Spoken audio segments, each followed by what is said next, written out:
c'est avec beaucoup d'indignation que nous avons appris par la voie des ondes de non-paiement de la rétrocession 6 mois durant par l'administration centrale. Et lorsque le gouverneur sont allés voir le Premier ministre, nous étions vraiment indignés parce que c'est quand même pas normal. C'est pas normal que les provinces qui fournissent tant d'efforts pour faire en sorte que les impôts et les taxes soient collectés, qui fournissent tant d'efforts pour essayer de faire drainer ces impôts et taxes vers le trésor public, que ces provinces soient mises à l'écart dans le cadre de la répartition des ressources nationales. Ce n'est pas normal parce que, comme vous le savez, pour que les provinces puissent fonctionner, il faut absolument que cette rétrocession soit versée. Parce que la Constitution, elle prévoit la retenue à la source. C'est par suite des compromissions que nous sommes arrivés dans une situation de rétrocession. Mais que lorsque la rétrocession fixée par eux-mêmes, cette rétrocession ne plus versée au niveau de province, c'est incompréhensible. C'est incompréhensible. Nous pouvons dire même que c'est du pillage. Surtout les ailes du ministre des Finances, très zélé, il ne respecte pas les instructions du président de la République, il ne respecte pas les instructions du Premier ministre. Lui, il est un super ministre, c'est un super Rambo. Alors, celui qui décide de la vie et de la mort de gens, il a décidé de la vie et de la mort du président à Kinshasa. Vous le savez, avec l'histoire de saute-mouton. Mais maintenant, il a réussi son opération à Kinshasa. Il descend maintenant au niveau de province. Pour faire quoi? Pour ne pas verser la rétrocession, afin que le province ne puisse pas avoir de ressources, que le province ne puisse pas avoir le moyen pour payer les fonctionnaires, ne puisse pas avoir le moyen pour faire fonctionner les institutions, ne puisse pas avoir le moyen pour financer les opérations de sécurisation de la population. Comme vous le savez, si nous prenons le cas de Lubumbashi, l'insécurité est totale. L'insécurité est totale. Mais pour que le gouverneur puisse réellement assurer une meilleure sécurisation de la population, le gouverneur doit avoir de moyens. Je vais vous donner un exemple. On a dit qu'on a décentralisé les centres de coordination des opérations, le CCO. Ces centres de coordination qui est décentralisé dans des communes et dans des quartiers. Mais il faut que le gouverneur puisse doter chaque quartier d'un moyen de transport, plus du carburant chaque jour, et plus un peu de motivation pour les éléments qui sont commis à cette opération. Mais lorsque ce monsieur Sélé, lui, se donne le luxe de pouvoir refuser de payer cette rétrocession, c'est pas plus, pas moins du sabotage. Une opération pour pousser la population à haïr le chef de l'État.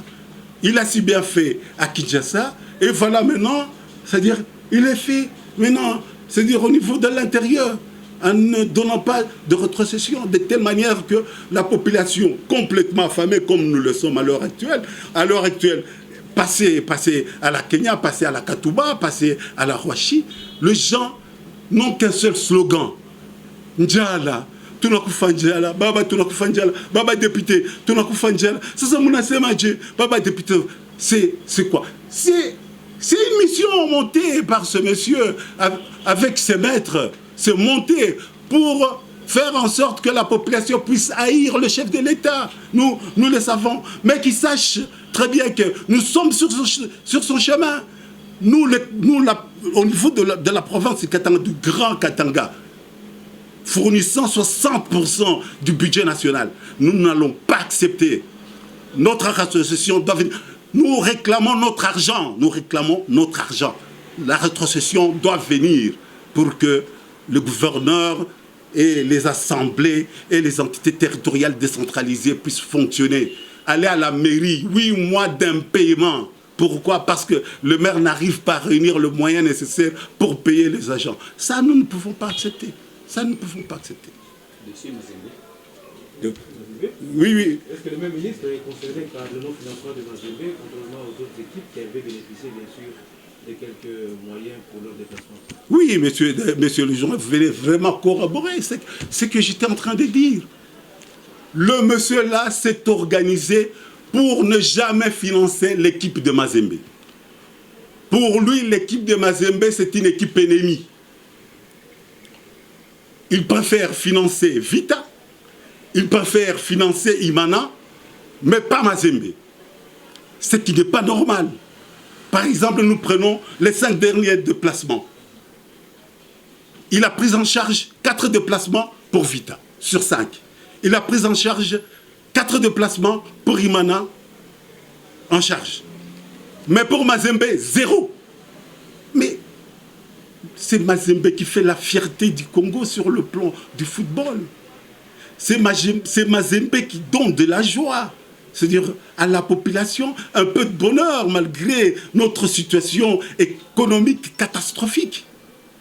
Mais comment se fait-il que ce monsieur le ministre, monsieur le super ministre, lui se permet comme ça de payer Vita, de payer Imana et pas Mazembe, parce que ça signifie que nous, les gens de Mazembe, nous sommes des diables, parce que Mazembe c'est une équipe du Katanga, parce que il faudrait affamer, il faudrait souffrir le Katangais pour qu'eux croient que nous allons dire oh l'ancien régime, oh régime Ambele quoi mesure l'ancien régime.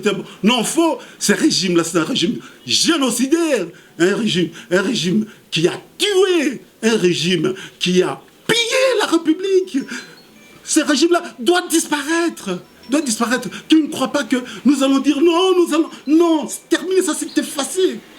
Tout ce que nous demandons, bring back our money, bring back our money. Les Katangais disent bring back our money.